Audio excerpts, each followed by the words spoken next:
Voici une technique pour venir créer et contrôler de manière assez précise des flammes à l'aide d'un filtre Photoshop.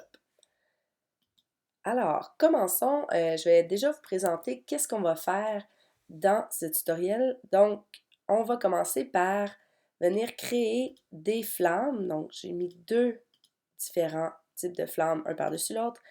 Et on va ajouter aussi un filtre photo plutôt chaleureux pour venir créer un effet réaliste là, de flamme qui viendrait toucher le personnage.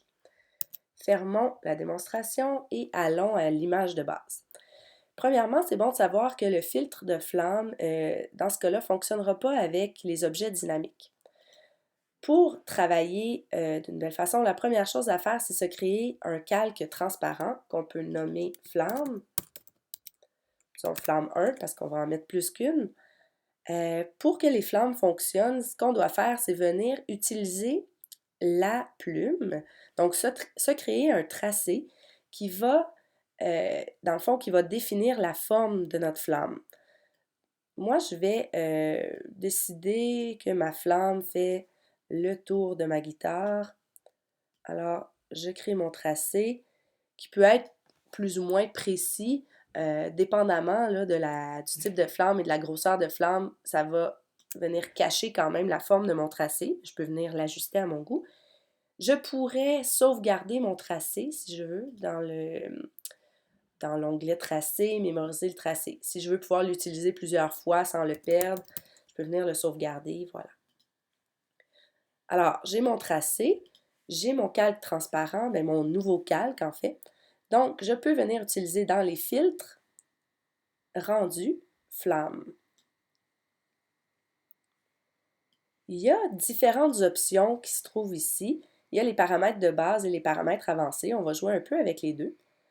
Déjà, le type de flamme va nous permettre de changer de quoi la flamme a l'air. Donc, plusieurs flammes le long d'un tracé, plusieurs flammes dans une direction. Vraiment, ce qui peut rendre ça intéressant là, pour nos flammes, ça va être de jouer avec un type de flamme dans un cas et sur un autre calque, un autre type de flamme pour donner un effet plus réaliste. Flamme de bougie, bon. On pourrait y aller avec plusieurs flammes le long du tracé. On peut jouer la longueur de la flamme, voilà, qui crée plus d'intensité ou moins. La largeur aussi, comme ça.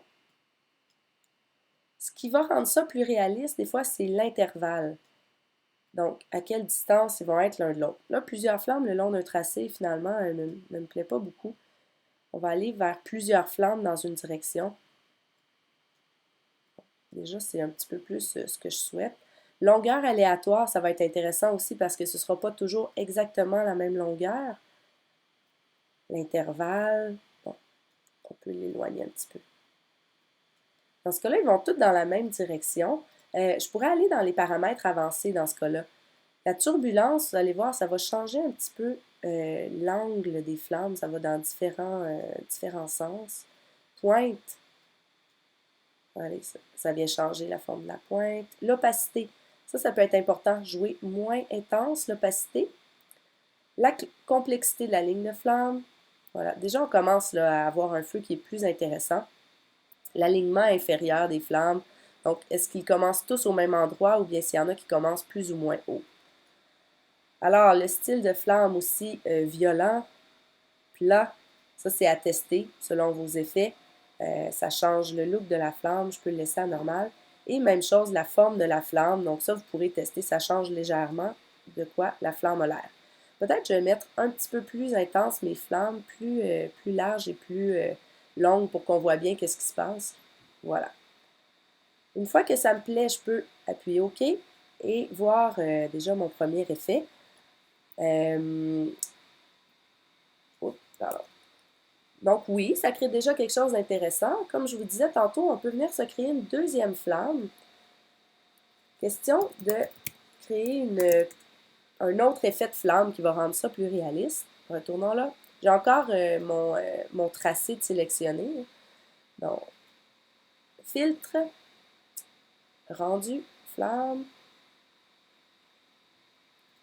Je peux venir, bon, flamme de bougie, pas dans ce cas-là. Plusieurs flammes à divers angles, je pense que ça pourrait être intéressant.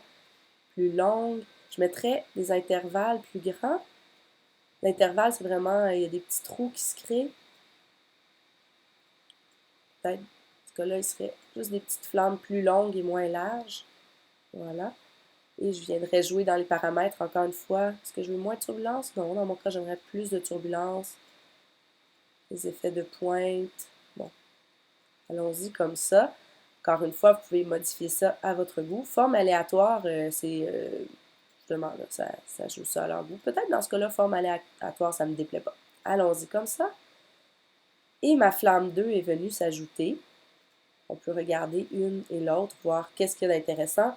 Je peux toujours, encore une fois, jouer avec des masses de fusion ici pour venir effacer certaines zones si jamais j'ai trouvé que c'était trop intense.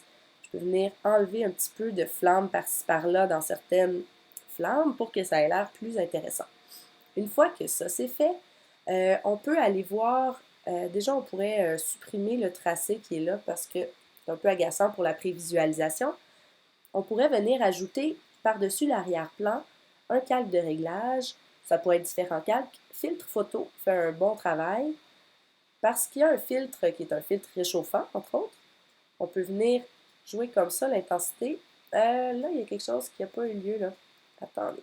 Ici, ma densité, contour progressif. Mon filtre photo, pour une raison X, ne s'applique pas. Je vais le recommencer. OK. Il y avait... on va supprimer. C'est que j'avais une sélection de fait, je crois. On va se créer un nouveau filtre photo. OK. C'était juste mon masque de fusion du filtre photo qui n'était pas correct. J'aurais pas eu à le supprimer, j'aurais pu juste le modifier, mais je voulais m'en assurer. Je peux, dans ce cas-là, j'ai mon filtre photo qui existe, mais présentement, il s'applique sur toute mon image. Je pourrais le remplir en noir, Alt, supprimer, pour venir entièrement rendre mon image comme l'origine. Et avec un pinceau plutôt flou, je peux venir dessiner en blanc dans mon image pour venir appliquer le filtre photo uniquement aux endroits où est-ce que le feu viendrait modifier la coloration de l'image. Là, j'y vais à peu près, disons. Ici, on voit que c'est pas harmonieux. Je peux diminuer l'intensité, venir dessiner en noir et un peu atténuer cet effet-là. C'est pas plus compliqué que ça d'utiliser le filtre de flamme.